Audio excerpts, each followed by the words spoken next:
AgroResenha Podcast apresenta Gestão Rural,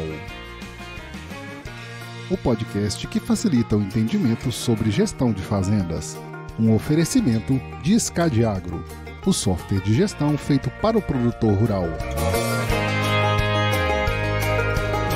E aí, pessoal, estamos começando mais um episódio dessa série sobre gestão rural, que é um tema tão importante para o avanço sustentável do negócio, sempre aqui com os meus parceiros da Scadiagro. Aqui a gente vai compartilhar, além de boas histórias, muito conhecimento sobre gestão de propriedades rurais. Então se prepare que a partir de agora seu tempo vai passar com muito mais conteúdo.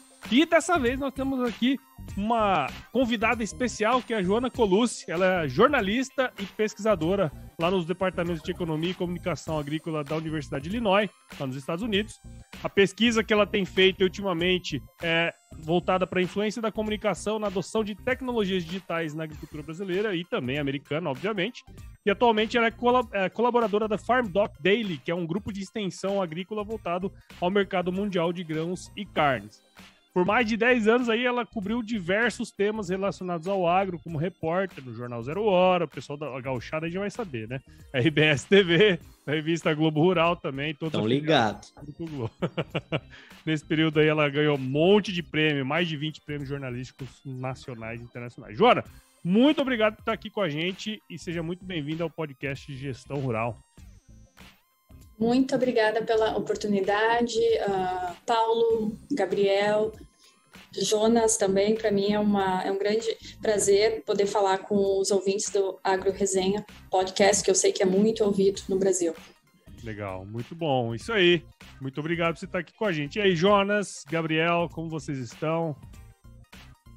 Estamos aí no final da safra e começo do inverno. Já tá dando para sentir o friozinho aqui, mas tá tudo muito bom. Em Cuiabá chegou o frio, cara. Hoje eu tô com um casaquinho aqui. Eu acho que, não sei se foi essa semana que eu falei com o japonês estava com um casaquinho, ou vi um vídeo dele de casaquinho também, tá... Não. E aqui... Deve tá fazendo uns 27 graus aí, japonês. Deve estar fazendo uns 27 graus. Aqui deu uma esfriada, mas eu tô com o ar-condicionado ligado, que é para não ter dor. Para manter. E aqui em Illinois a gente está na contagem regressiva, porque esse frio não vai embora nunca, a gente já está em maio e eu tô assim, 10 graus eu já tô de sapatilha, achando ótimo. Já é verão. Esse ano até a gente está com o plantio atrasado aqui no meio oeste americano por conta disso, né?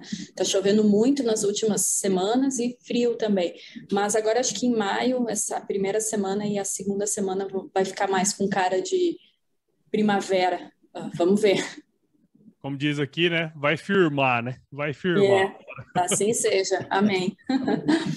Legal. Ô, Joana, antes da gente começar aqui a nossa resenha de fato, né? Acho que seria muito legal se você pudesse contar um pouquinho da sua história aí pra gente. Então, eu sou jornalista de formação, me formei na PUC do Rio Grande do Sul, sou natural de São José do Herval, na região de Lajeado, Passo Fundo, enfim, está entre as duas cidades. Eu trabalhei mais de 10 anos no Zero Hora, no Campo e Lavoura, na RBS TV também. Fiz o meu Master em Agronegócios na Universidade Federal do Rio Grande do Sul e estou concluindo meu doutorado em Administração na Universidade Federal do Rio Grande do Sul também. Como é que eu vim parar aqui nos Estados Unidos? Quando eu estava iniciando o terceiro ano do doutorado, eu tive a oportunidade de vir para cá no que a gente chama de doutorado sanduíche, na Universidade de Illinois, por conta da sinergia do meu projeto com os Estados Unidos também. Inicialmente eu vim aqui para ficar 6 meses e já estou entrando no terceiro ano. Claro que no meio disso tudo a gente teve a pandemia, né?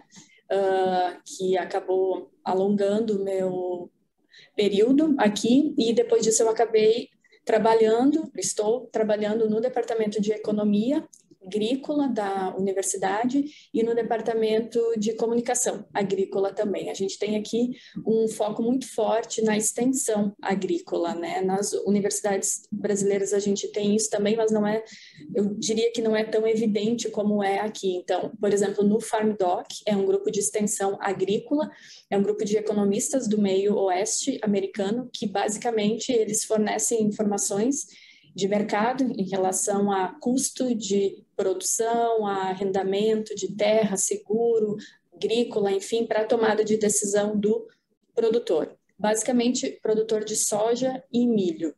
Illinois é o primeiro produtor de soja dos Estados Unidos e o segundo maior de milho. Tem área de carnes também, suínos, pecuária em geral, mas em resumo é isso. Eu sou uma jornalista disfarçada de economista por vezes, mas enfim, no meio de tudo isso a gente está conduzindo a nossa pesquisa, que resumidamente ela une o agronegócio e a comunicação, né? Como os canais de comunicação afetam a adoção de tecnologias digitais na agricultura, mas eu vou falar um pouquinho mais disso depois. Mas resumidamente é essa a minha história. Legal. Uma jornalista infiltrada na economia que fala de soja. Tem tudo a ver, né? Tudo a ver. Ô, Joana, eu queria começar aqui a rodada de perguntas, porque assim, a gente, aqui no podcast, a gente tem um costume, né, pessoal, de falar muito sobre comunicação no agro, né? Porque assim, ainda que o nosso tema macro seja gestão rural, a gente acredita que a comunicação ele tem esse potencial não só de mudar a visão, né, da cidade e tudo mais em relação ao agro, mas especialmente nessa difusão de conhecimento, né? Porque a gente traz aqui pessoas como você, o próprio pessoal da SCAD, que trabalha com isso há muitos anos, várias décadas trabalhando nessa área, né? Então a gente acredita que o conhecimento combinado de todo mundo que participa com a gente, ele de alguma maneira a gente está difundindo conhecimento, assim, mais ou menos como o FarmDoc, né? A gente tem essa parte da extensão aí, que é muito interessante, né? Você mandou a sua pesquisa para a gente deu uma lida aqui, obviamente, e o recorte dela é justamente como a comunicação influencia na adoção de tecnologias digitais, né? Seria legal se você pudesse contar um pouco para a gente como surgiu a ideia da pesquisa, um pouco da pesquisa também. Fala um pouquinho para a gente sobre isso aí, por favor. Claro, então, trabalhando como repórter, a gente, enfim, acaba indo em muitas feiras, muito evento, muita conferência relacionada à inovação, né? Tecnologias digitais. E por muitas vezes eu ia tanto para Expo Direto, Cotrijal, a Show Rural Copavel, a própria Expo Inter, a AgriShow, e muitas vezes a gente perguntava para o produtor, o que vocês estão vindo buscar aqui? Inovações, que decisões que vocês tomaram hoje? Muitas vezes era tanta informação que no final do dia, assim, eles diziam, nossa, nem sei mais o que eu vim buscar, porque cada stand que a gente vai é a tecnologia mais inovadora. Muitos levam os filhos junto para ajudar na hora de escolher um maquinário, enfim.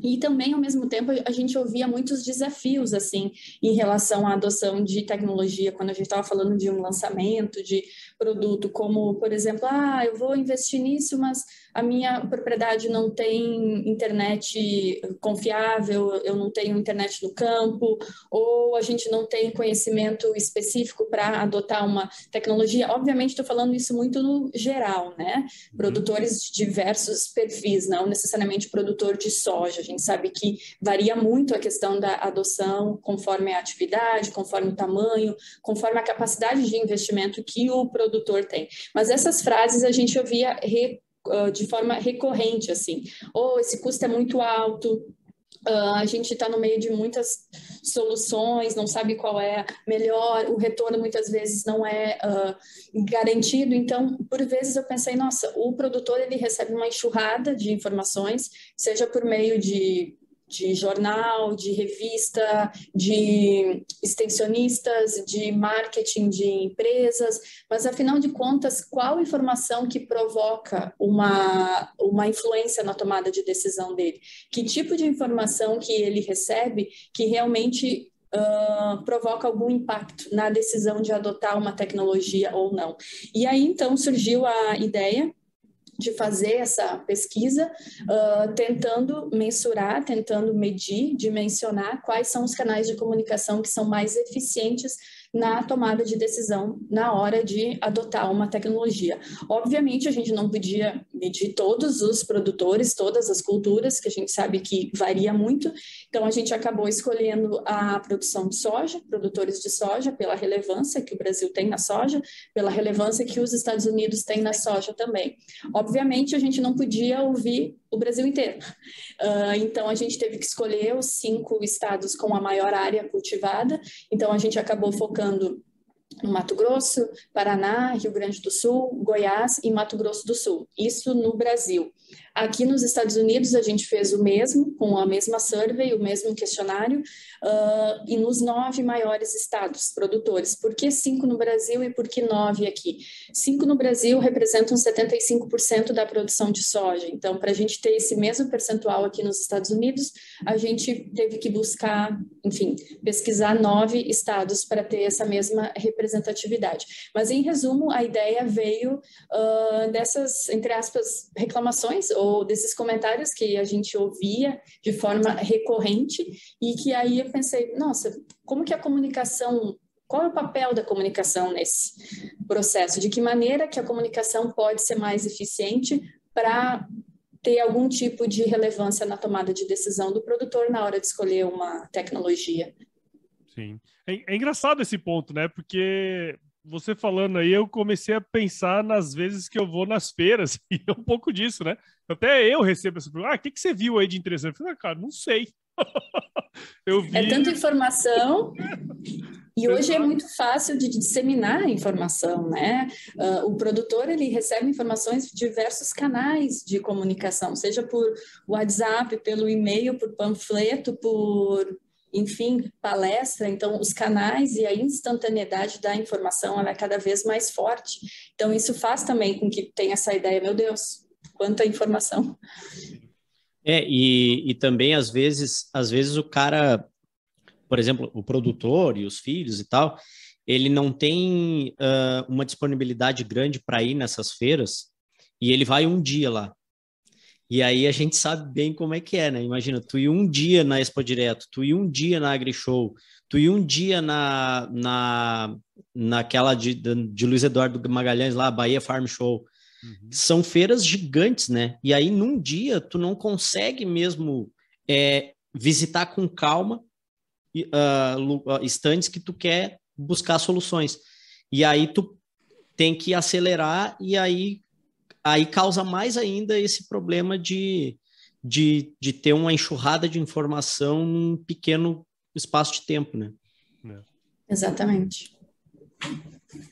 É bem superficial, assim, a avaliação, né, do que viu, né? E às vezes até tu já vai preparado para procurar uma solução para um problema e chega lá e encontra outra coisa que te chama, né? E tu acaba esquecendo do teu problema por um tempo e passa, né? Então não, e daqui a pouco até enxerga, né, Jonas, uma solução de um problema que tu nem sabia que tu tinha.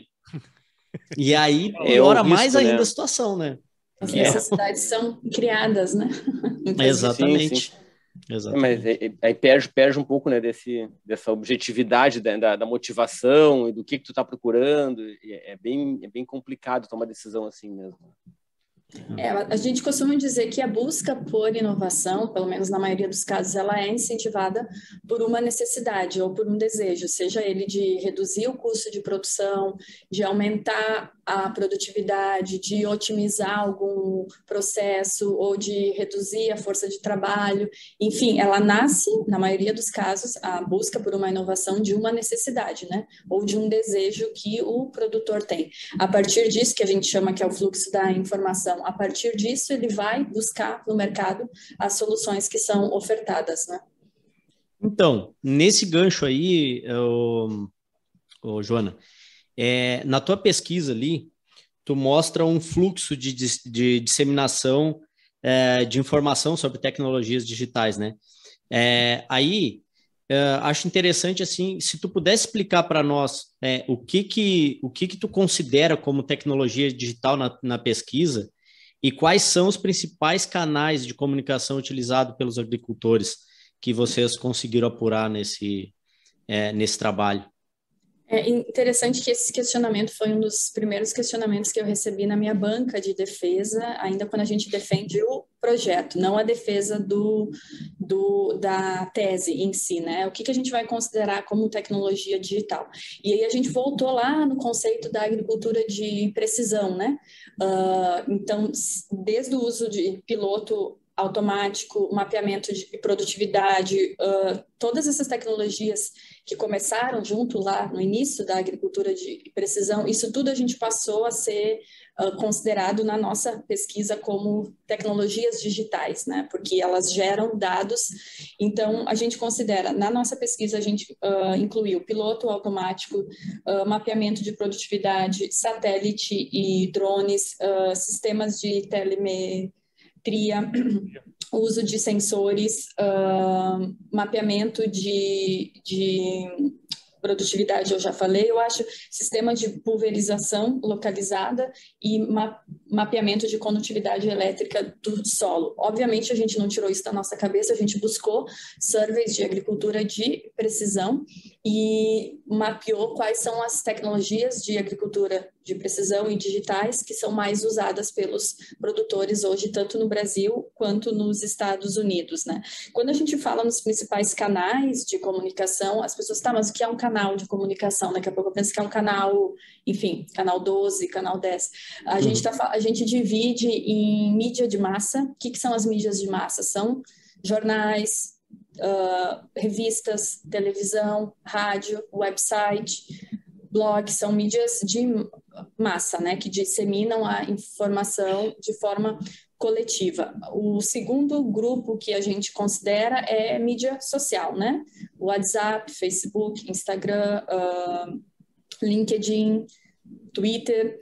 Aí, um terceiro grupo que é o encontros interpessoais, que aí entra fóruns, dias de campo, seminários, extensionistas, técnicos, revendedores de empresas, conversa com vizinhos, grupos informais, que poderia ser grupos de WhatsApp ou grupos de bar, grupos de amigos, de produtores, né, que acaba trocando informação. Então, o que a gente fez? A gente fez uma pesquisa onde a gente pergunta quais são as tecnologias que você usa de precisão e digital, que tipo de benefício você vê com o uso dessas tecnologias e os tipos de decisão que eles tomam com esse tipo de tecnologia. Esse foi o primeiro bloco da pesquisa. O segundo bloco da pesquisa, a pergunta foi: qual o nível de influência que esses canais de comunicação exercem na sua tomada de decisão?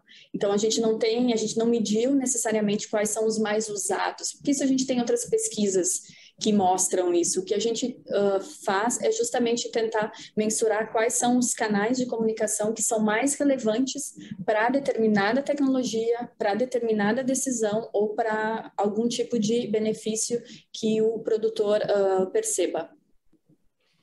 E o Joana, nessa divisão assim das mídias e da influência, surgiu assim influência diferente para motivos diferentes, assim, ó, eu estou procurando algo que vai melhorar minha produtividade, eu estou procurando algo que vai melhorar minha rentabilidade, eu estou procurando algo que vai dar mais segurança, né, para as operações.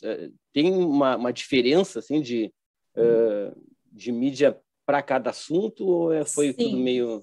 Não, a gente consegue ver tendências. Por exemplo, vou citar para vocês em relação às tecnologias, né? A gente listou 8 tecnologias, que foi a que eu acabei de falar. Para essas, em 7 casos, por exemplo, exceto um caso, que foi o piloto automático, vou citar esse exemplo. Para uso de piloto automático, o canal de comunicação que se mostrou mais eficiente é conversa com vizinhos. O segundo são conferências, fóruns e seminários. E o terceiro foi dias de campo. Tá, esse é um resultado. Aí a gente vai no satélite, uso de satélite e drone, por exemplo. O canal de comunicação mais influente foi o LinkedIn. Em segundo lugar, foi conferências, fóruns e seminários. E em terceiro lugar, o Instagram. Aí a gente pega a maioria das tecnologias, o LinkedIn se mostrou um dos canais de comunicação mais influentes, e o Instagram também, junto com, basicamente LinkedIn, Instagram e conferências e fóruns. Aí vocês vão me perguntar por que o LinkedIn? Então, quando eu li o teu estudo, eu até falei, eu falei para ti, inclusive, né? Eu falei assim, me impressionou demais, assim, alguns resultados do estudo. E lá na conclusão, né? Inclusive, tu coloca que o LinkedIn é o cara que, no todo, é o cara que mais o pessoal tomava decisão baseado, assim, sim, o maior canal de comunicação para tomada de decisão era o LinkedIn. Isso para escolha. E aí, na agricultura, isso me impressionou. O que a gente nos impressionou também? A gente vê algumas diferenças. Isso eu estou falando em relação a tecnologias. Quando a gente fala em relação a benefícios, por exemplo, conferências e fóruns e o WhatsApp. Mas respondendo à pergunta relacionada ao LinkedIn, quando a gente fez essa mesma pergunta, indicando o nível de influência do LinkedIn, entre 6 tecnologias, ele foi o 5º. Ele não foi o mais relevante nessa pergunta. Mas a gente faz um teste que a gente chama de coeficiente de Spearman, né? Que a gente mede o grau de associação entre uma variável e outra. A gente não está dizendo que por causa do LinkedIn as pessoas adotam mais uma tecnologia X. A gente está mostrando que existe um grau de associação entre quem acessa o LinkedIn e quem usa tecnologia. Como é que a gente pode interpretar esses dados? Um fator muito interessante é o nível de educação. Aí a gente faz um outro teste estatístico que a gente consegue ver diferenças dentro dos grupos, ou seja, quem tem nível educacional mais alto, seja uma faculdade ou uma pós-graduação, essa pessoa é quem acessa mais LinkedIn, porque o uso de LinkedIn ele é associado ao nível de educação. Então, o que a gente mostra na pesquisa? O LinkedIn não é necessariamente o mais usado, obviamente que não é o mais usado, mas ele tem um grau de associação com quem mais usa tecnologia, quem mais adota tecnologia. Em outras palavras, a pessoa que acessa mais o LinkedIn tende a ser aquela mesma pessoa que adota mais tecnologia. Então, eu não sei se é possível entender com essa explicação, porque às vezes é diferente quando a gente está falando, não é uma relação, uma correlação direta, onde se você ganha mais, você gasta mais. Se você usa o LinkedIn, você compra mais equipamentos. Não, é um nível de associação entre a adoção de uma tecnologia e o uso de uma ferramenta. Então, consequentemente, a gente pode dizer que existe um grau de associação entre essas duas variáveis. Apareceu um Instagram também. O Instagram... Aí o Instagram também, a gente faz testes estatísticos e a gente consegue ver que o grau de associação no Instagram com os mais jovens também é maior.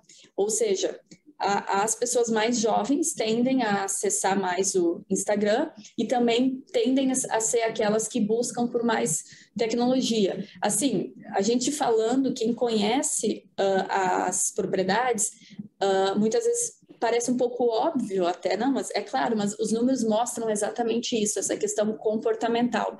Tem também em relação às conferências, quando a gente fala em benefícios, por exemplo, a gente vê resultados diferentes conforme os benefícios. Por exemplo, aumento de produtividade, ou seja, o produtor que percebe o benefício relacionado a aumentar a produtividade dele. O canal que se mostrou mais eficiente foi os dias de campo e as conferências. Reduzir os custos de produção, de novo, conferências e dias de campo.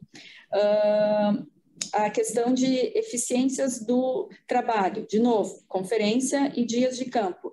A questão do menor impacto ambiental, conferência, dias de campo. Por que isso acontece? que normalmente em dias de campo ou em conferências é onde o produtor busca mais informação técnica sobre isso, sobre como reduzir o custo de produção, como ser mais eficiente, a questão do impacto ambiental. Mas aí, quando a gente vai nos benefícios relacionados à compra de insumos e escolhas de mercado, o que é o mais relevante? O WhatsApp. O que também, para quem conhece a realidade, faz todo o sentido. Quando tu vai comprar um insumo, o WhatsApp acaba sendo o canal, quanto é que custa, que opções que você tem, é mais rápido para a divulgação de informação. E escolhas de mercado é a mesma coisa.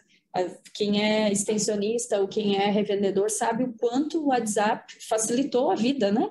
Para disseminar a informação de um novo produto, uma nova semente, enfim. Então, a gente vê essas diferenças. Claro que a decisão de adotar uma tecnologia, ela varia de produtor para produtor, e eu não estou aqui afirmando que são só esses fatores que influenciam, né? A gente sabe que tem o fator idade, tem o fator nível de educação, tem a disposição em adotar, tem a questão do conhecimento também, né? Mas o que a gente pode sim afirmar que existem canais de comunicação que são mais eficientes para determinada tomada de decisão, para determinada tecnologia ou para determinado benefício percebido com o uso de uma tecnologia.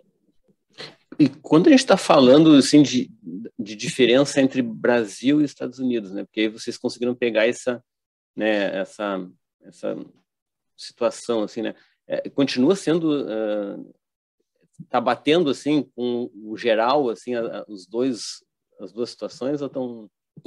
Essa é a pergunta que a gente vai responder agora, para contextualizar vocês. A pesquisa ela começou ano passado no Brasil, a gente ouviu 461 produtores de soja em 5 estados brasileiros, nos meses de março, abril e maio. Coincidentemente, foi o pior período da pandemia no Brasil, né? Então, foi quando a gente coletou os dados de maneira online. Tem uma outra questão também, a gente sabe que surveys online, elas acabam tendo um pouquinho de viés pelo perfil de quem responde, né? Então, quem está mais adepto, quem está mais predisposto a responder uma survey online, uma pesquisa online, é o perfil mais adepto à tecnologia, mas infelizmente não existia outra maneira de coletar dados que não fosse de maneira online, né? Isso a gente fez a coleta de dados no ano passado, e o ano passado a gente analisou e correlacionou as variáveis e publicou o artigo recentemente numa revista científica. Enquanto isso, a gente começou a coleta de dados aqui nos Estados Unidos em setembro do ano passado. Vale dizer que no Brasil o WhatsApp foi a principal ferramenta de distribuição da pesquisa. A gente teve o apoio institucional da ProSoja Brasil, da Conab, da FAMATO e da OCEPAR, mas a gente sabe que o WhatsApp foi a principal ferramenta de distribuição. E a gente conseguiu quase 500 produtores em 2 meses e meio, que foi um número perfeitamente aceitável e dentro do que a gente esperava. Já aqui nos Estados Unidos, a gente não tem o WhatsApp, o produtor não usa o WhatsApp aqui. A principal ferramenta de comunicação deles é a mensagem de texto. Os mais jovens que estiverem nos ouvindo talvez vão dizer o que é uma mensagem de texto, mas sim, eles abrem a mensagem de texto. Por exemplo, não sei o que é, viu, Jonas? Eu sou jovem. Eu também. Japonês. Eu ouvi falar dessas SMS, né? Mas, enfim. Então, assim, aqui a gente teve um pouco de dificuldade para coletar os dados. A gente conseguiu 340 respondentes aqui. A gente colocou um tempo ali de 6 meses. A gente acabou encerrando em março, porque em abril já começou o plantio, ou deveria ter começado. Então, a gente vê eu tenho algumas coisas para compartilhar com vocês em relação a percepções. A comparação efetiva entre os números, a gente começa a fazer agora, onde a gente vai comparar os números do Brasil com os números dos Estados Unidos. Algumas perguntas, por exemplo, a gente teve que adaptar.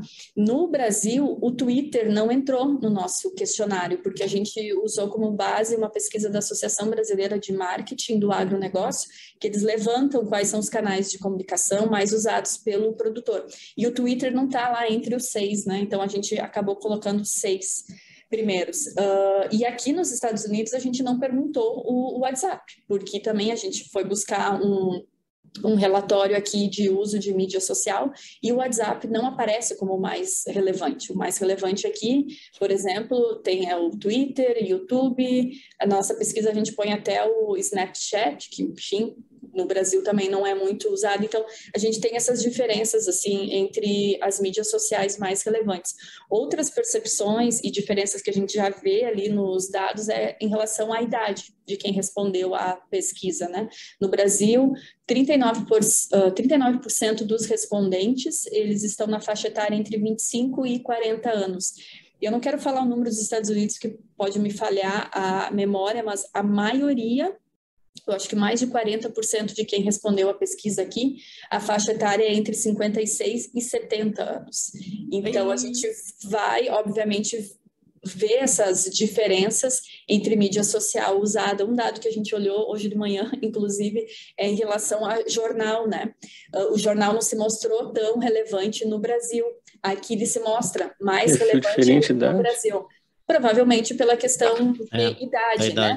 Então, isso tudo a gente vai ponderar, né, no nosso estudo. A gente sabe que um estudo, ele nunca é perfeito, porque, enfim, a gente não teria como pegar as pessoas da mesma idade, enfim, então vai ter essas diferenças que, enfim, que também confirmam o que já se sabe, né, que o fator idade, o fator educacional, o fator tamanho da propriedade também, né.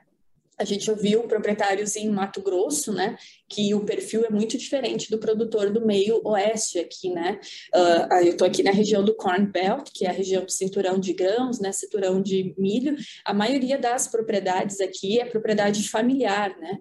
Então, a gente não vê grandes propriedades que nem a gente vê no Brasil. A gente não vê grandes grupos comerciais que plantem 100 mil hectares, 200 mil hectares. É bem mais difícil de encontrar aqui. Claro, tem os grandes grupos, mas a maioria é médio produtor, né? Seria o mesmo perfil que a gente tem no Rio Grande do Sul e no Paraná. Estou falando de produtor de soja e milho.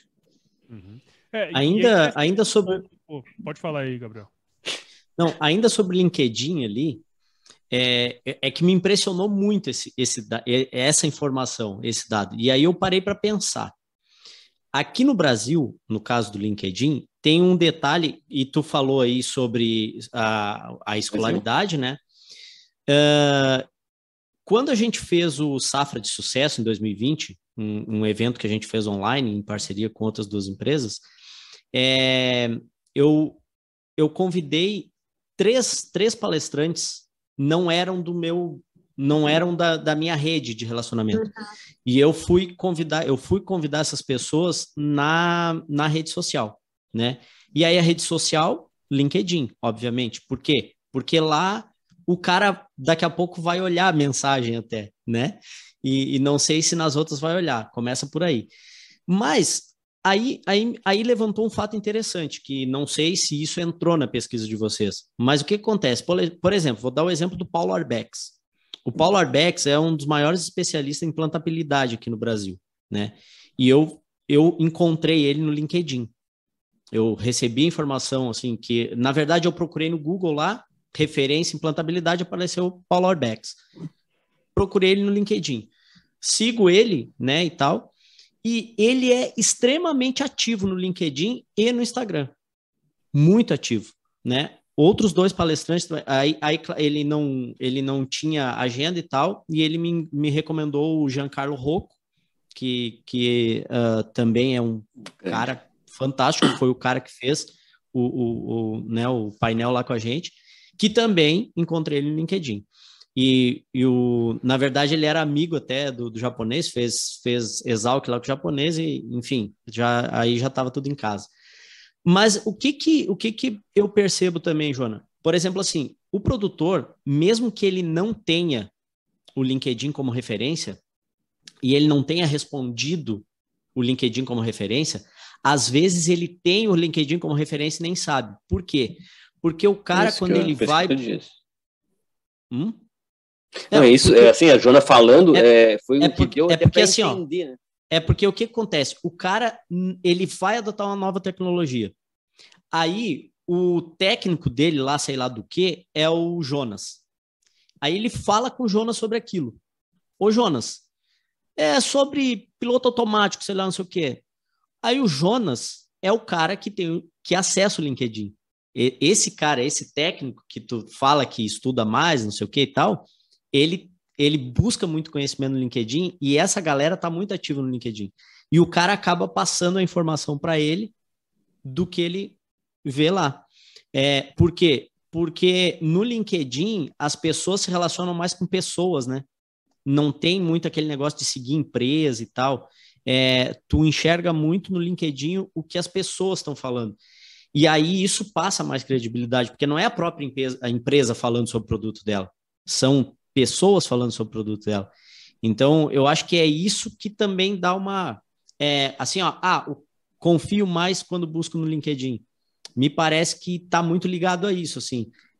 São pessoas que estão falando sobre alguma coisa e mesmo que o produtor não acesse, ele pede um conselho para alguém que busca essa informação lá. Porque uma coisa é quando a gente pergunta o tempo gasto, né? Obviamente, vocês ficam mais tempo no Instagram do que no LinkedIn, né? Mas a questão e foi o que a pesquisa mostrou, esse grau de associação. Provável que a gente usou uma escala Likert, que a gente chama, que é a mesma coisa, entre na escala de 1 a 5, quanto você se sente satisfeito com tal coisa? Muito satisfeito, nada satisfeito. A gente perguntou a questão da influência, muito influente, nada influente, um pouco influente. Provavelmente, aquele produtor que usa mais tecnologia foi o que respondeu que o LinkedIn é o mais influente. Então, é esse grau de associação que a gente usou. Não necessariamente que o LinkedIn seja a mídia social mais usada pelo produtor, não é isso. Quando a gente fala em mídia social mais usada pelo produtor, não é o LinkedIn, mas quando a gente fala a mídia social mais associada à adoção de tecnologia, o LinkedIn se mostrou mais relacionado, né? Então, a conclusão é essa. O produtor que respondeu que ele usa satélite, que ele usa mapeamento de condutividade do solo, ou enfim, uma tecnologia específica, tende a ser o produtor que lá na opção de LinkedIn disse que o LinkedIn é relevante para ele para buscar informação sobre isso. Então, é esse grau de associação, né? Que, enfim, tem esse viés por a gente ter ouvido pessoas com nível educacional alto, mas isso a gente consegue ver a diferença porque a gente divide os grupos, né? Então, é bem na linha que tu usou. Não é necessariamente quanto tempo tu gasta naquela mídia social, mas o quanto aquela mídia social impacta em determinado assunto. Gestão Rural, o podcast que facilita o entendimento sobre gestão de fazendas. Ô Joana, eu estava aqui assim, óbvio que o recorte da sua pesquisa ela é sobre tecnologia, né? Adoção de tecnologia. A gente aqui, bom, nós estamos num podcast sobre gestão rural, né? Então, puxar um pouquinho a sardinha nessa parte, que é o seguinte, a gente sabe que a gestão ela é muito importante para a continuidade das propriedades do futuro. Muitas das entrevistas que a gente fez aqui, né? Acho que uma das que mais explodiram aí nos últimos anos foi a com o Antônio da Luz, que ele falou muito, bateu muito nessa tecla da produtividade e da lucratividade, né?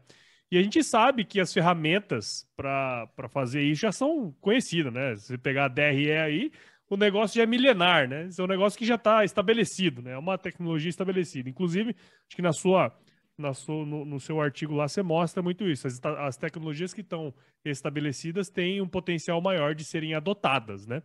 Só que se a gente pega para analisar, a maioria das fazendas das pessoas envolvidas nesse negócio, elas não têm uma gestão bem organizada, ainda que o método, né, a tecnologia, vamos dizer assim, seja amplamente difundida, né? Como que você acha que a gente pode utilizar os resultados da sua pesquisa e, de repente, será que isso tem alguma correlação para aumentar o nível de consciência dos produtores para a adoção da gestão também? Uma das questões que eu gostaria de destacar, acho que até na nossa conversa a gente acabou falando, esses dados, eles podem ser usados para, enfim, definição de estratégia pelas empresas provedoras de tecnologia, né, sejam elas startups ou as grandes multinacionais, que o desafio delas é essa questão da adoção, né. A nossa pesquisa, ela mostrou que as tecnologias mais consolidadas, por exemplo, piloto automático, mapeamento de produtividade, elas tendem a estar relacionadas com canais de comunicação mais convencionais, que é o olho no olho, né? O dia de campo, a conferência, a conversa com vizinhos. Quando a gente está falando em novas tecnologias que ainda não são tão consolidadas, né? Que são novas, aí entram os canais de comunicação que não são tão convencionais, que são as novas mídias, né? E aí entram as redes sociais. Então, assim, o que isso pode colaborar para a disseminação de tecnologias é saber quais são os canais de comunicação mais eficientes para determinada necessidade do produtor e também aquilo para a gente ver um cenário que está em movimento, né? Acho que a pandemia também ajudou a acelerar essa digitalização da agricultura. Obviamente que a gente já vinha num processo de digitalização, mas com certeza a pandemia ajudou nessa questão de, por exemplo, antes da pandemia, muito produtor poderia preferir receber a visita de um técnico, de um revendedor. Com a pandemia, com o distanciamento social, ele, não, eu vou buscar essa informação online ou eu vou me contentar com o que eu recebo pelo WhatsApp. Então, a gente vê que tem também uma mudança de comportamento. Uma das perguntas que a gente fez, como a pesquisa foi feita no pior momento da pandemia no Brasil, a gente botou uma pergunta extra que é a pandemia tornou você mais disposto a adotar uma tecnologia digital? E no Brasil, 65% respondeu que sim. Um spoiler aqui em relação à pesquisa dos Estados Unidos, aqui nos Estados Unidos, apenas 25% respondeu que sim, que a pandemia tornou mais disposto a adotar uma tecnologia digital. Claro que isso pode ser explicado por diversos fatores. Um deles é a idade, né? A gente sabe que os produtores de mais idade acabam sendo mais tradicionais, né? E, enfim, em relação à pandemia também. Mas então, enfim, a gente tem várias... Também, né? Tem o timing também. Exatamente. Da época da pesquisa, né? Estava no auge, exatamente. Aqui a gente foi quando as pessoas, a maioria já estava vacinada também. A pandemia, assim, não parecia mais aquele bicho de 7 cabeças aqui no auge, né? Mas, enfim, eu tentei aqui resumir os principais pontos da pesquisa. O artigo ele é de acesso público, aberto, né? Foram gerados por 2 universidades que são públicas, a Universidade Federal do Rio Grande do Sul e a Universidade de Illinois. Então, qualquer pessoa que tiver mais interesse consegue buscar no próprio Google acadêmico. É só colocar o meu nome lá e colocar alguma palavra-chave que o artigo vai aparecer. Mas, enfim, a gente sabe que... E agora vem talvez a cereja do bolo, que é fazer essa comparação com os Estados Unidos e, enfim, identificar similaridades e diferenças entre os produtores rurais americanos e brasileiros. Legal. Quando que vai ser lançado? Quando que vocês vão lançar esse artigo dos Estados Unidos? Joana? Então, a gente começou agora a fazer a correlação e para tornar os dados públicos, a gente precisa primeiro publicar. E por isso que as pessoas, nossa, coletou os dados do ano passado e só agora está divulgando, porque quando a gente publica em revista científica, os dados têm que ser novos, né? Eles não podem ser dados conhecidos. Então, antes de divulgar para o grande público, que é o que eu estou fazendo com vocês em relação ao Brasil, a gente precisa ter o aceite, a publicação de uma revista científica. Então, vai depender de quanto tempo a gente vai levar para ter esse aceite numa revista científica, que, diga-se de passagem, a ciência leva tempo, né? Eu costumo brincar aqui dessa transição do jornalismo para a vida acadêmica. Eu acabei aprendendo a controlar a ansiedade da instantaneidade, né? Que no jornalismo é tudo ontem. Eu já ia ter morrido. e apreciar esse processo de coleta de dados, de análise de resultados e de publicação, que é o que a ciência requer, né? Essa acurácia, enfim. Mas eu diria que talvez no segundo semestre, agosto, setembro, a gente já esteja com esses dados publicados. A gente tendo esses dados publicados, a gente já pode fazer a ampla divulgação dos resultados. Pois é, porque daí a gente pode gravar um outro podcast com todas essas comparações, né, cara? Que daí é massa, né? Aí dá pra gente fazer um podcast de 3 horas, né, Joana? Exatamente. Vocês que aguentarem esse tempo todo. Claro, uai.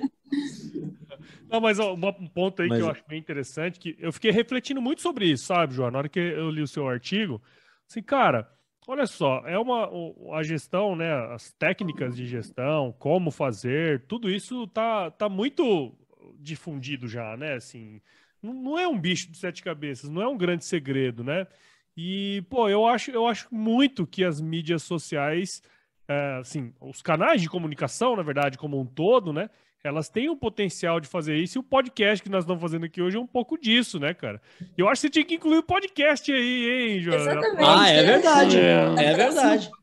Mas tem que colocar aí, Joana. Uma das perguntas que a gente recebeu de um dos revisores da revista científica foi por que a gente não incluiu o TikTok? E aí a minha resposta foi porque quando a gente começou a fazer a pesquisa, o TikTok ele foi lançado em 2017, né?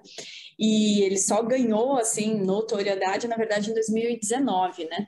E aí foi o meu argumento, que quando a gente começou a desenhar a pesquisa há 2 anos atrás, o TikTok não era tão disseminado como é hoje. Mas, enfim, isso muda muito, né? Daqui 2 anos, daqui a pouco a gente está falando aqui, esses dados, enfim, nem fazem mais sentido porque já surgiram. Claro, quando a gente fala em mídias tradicionais, elas vão continuar, né? Mas em mídia social, a gente sabe que o Facebook, no passado, tinha muito mais relevância do que tem hoje, né? Mas, enfim, é um mercado em movimento, tanto da adoção de tecnologias e o da comunicação também. Porque a gente fala assim, não para puxar a sardinha do podcast, né, cara? Mas acho que o Gabriel e o Jonas aí tem muito mais propriedade de falar disso, né? Mas o nível de consciência que a gente conseguiu colocar em algumas pessoas depois do podcast e elas passarem a procurar o pessoal aí para tentar fazer algum projeto junto. Pô, eu acredito muito no podcast como uma questão bem interessante nisso aí, né, cara? Eu já falei mais de uma vez, nós investimos nesse projeto por acreditar na ferramenta como forma de comunicação, né, como forma de educação, para educar, né, o público, para trazer mais valor para o produtor rural, para ele conhecer mais sobre gestão e tal, e ver a importância disso. Mas ela acabou se tornando uma ferramenta de venda, com certeza. É um canal, hoje é um dos canais nossos de venda, com certeza.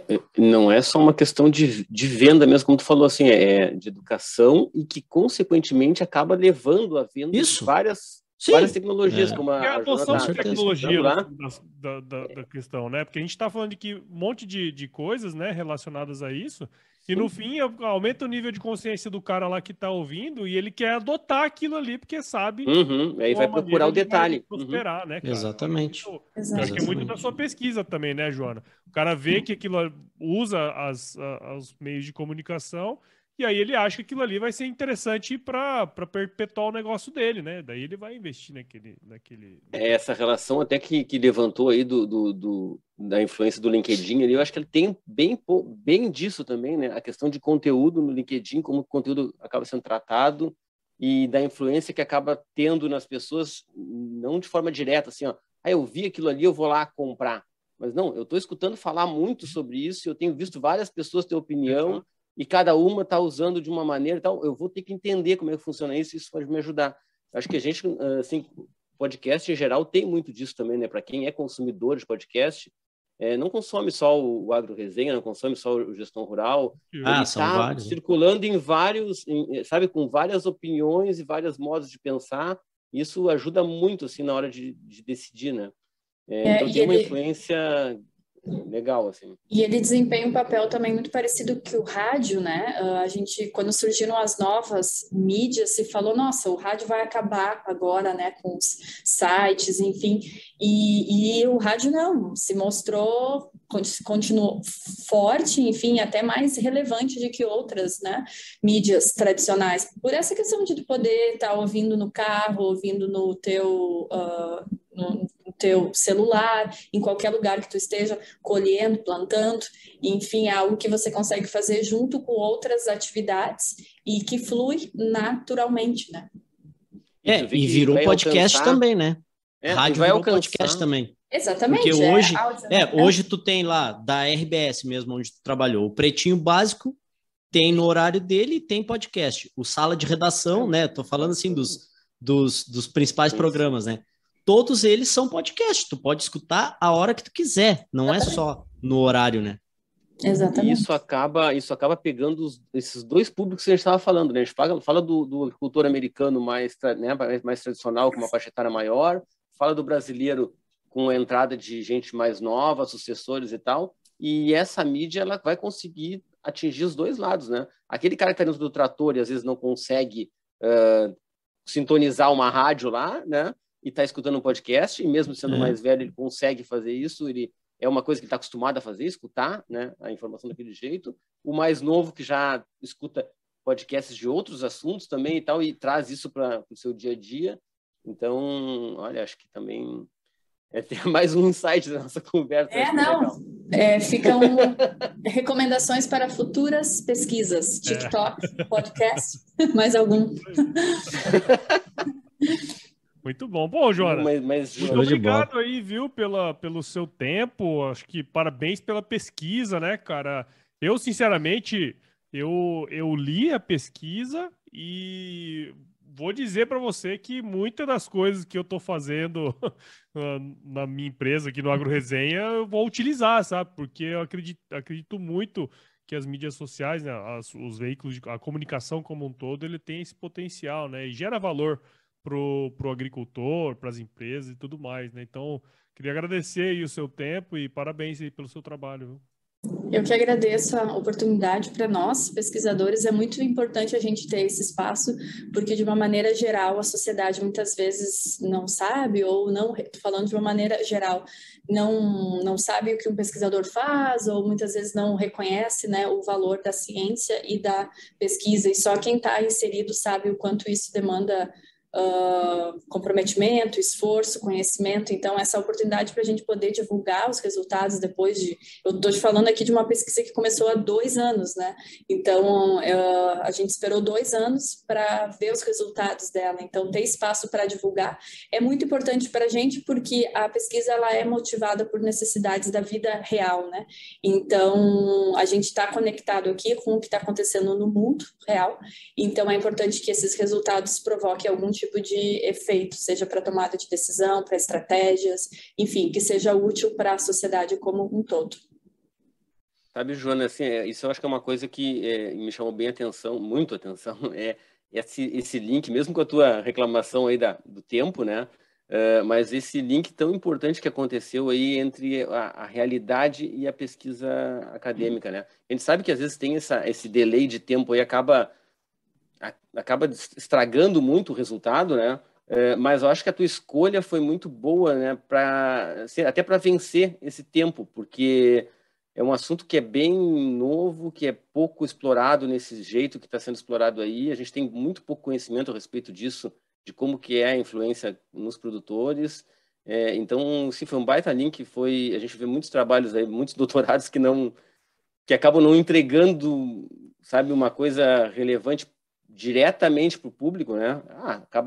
É um ponto de partida para outras pesquisas, é um passo que se dá, mas assim, eu acho que o resultado dessa pesquisa vai ser de impacto direto já, sabe? Já vai cair direto no mercado, vai cair direto na vida do produtor e na vida de quem está tentando entregar tecnologia. Então, assim, parabéns pela escolha e pela paciência, né, de estar fazendo, né, de estar fazendo isso. E, claro, agradecer por tu estar compartilhando com a gente esses resultados que já existem, né? E como o Gabriel falou, eu espero que quando a gente chegue lá no final, a gente também possa fazer esses comparativos aí entre Brasil e Estados Unidos, ver novas informações que apareceram ali.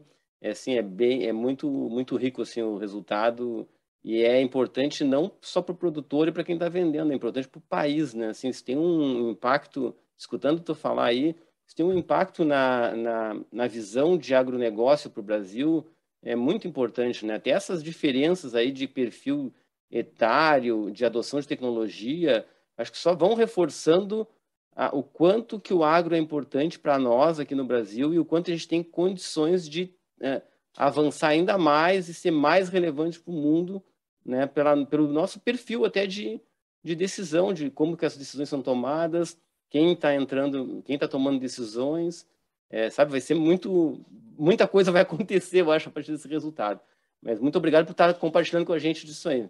Eu que agradeço mais uma vez, e acabou que o timing foi muito bom, porque essa pesquisa foi publicada semana passada, dia 27 de abril, então a gente está aí menos de uma semana depois falando desses dados. Eu acho que é a primeira vez que eu estou falando dos dados publicamente, porque, como eu comentei antes a gente não podia falar. Aí sim, por conta da questão que a gente tinha que segurar os números, embora a gente marcou, esse podcast já faz mais de um mês, sim, um mês e meio, né? Mais de mês que a gente marcou, Eu pedi para que fosse em maio, né? Porque minha vida está um pouquinho mais calma, então acabou que foi num timing ótimo para a gente poder explorar um pouco mais. Então, eu também só quero agradecer. Primeiro, eu quero agradecer aqui o Carlos Cogo, né? Porque foi através dele que eu cheguei na Joana. Eu participo de um grupo lá muito foda, né? De pessoas envolvidas no agro. E a Joana tá lá. E quase toda semana, enfim, ela coloca algum artigo, alguma coisa lá e tal. E eu conhecia ela, assim, da TV aqui, né, no Rio Grande do Sul e tal. Nem sabia onde é que estava mais. Aí encontramos lá. Então, assim, agradecer o Carlos Cogo por eu estar naquele grupo e conseguir ter o acesso à Joana.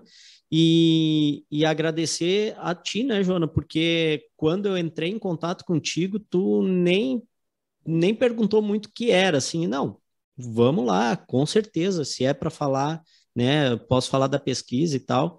E aí a gente fez uma reuniãozinha rápida de alinhamento e tu prontamente se dispôs, só pediu esse tempo que foi primordial para a gente pegar realmente, né, o timing certinho, e vamos ser os precursores aí para falar, a publicar, né, alguma coisa a respeito. Muito obrigado, parabéns pelo teu trabalho, assim, fantástico.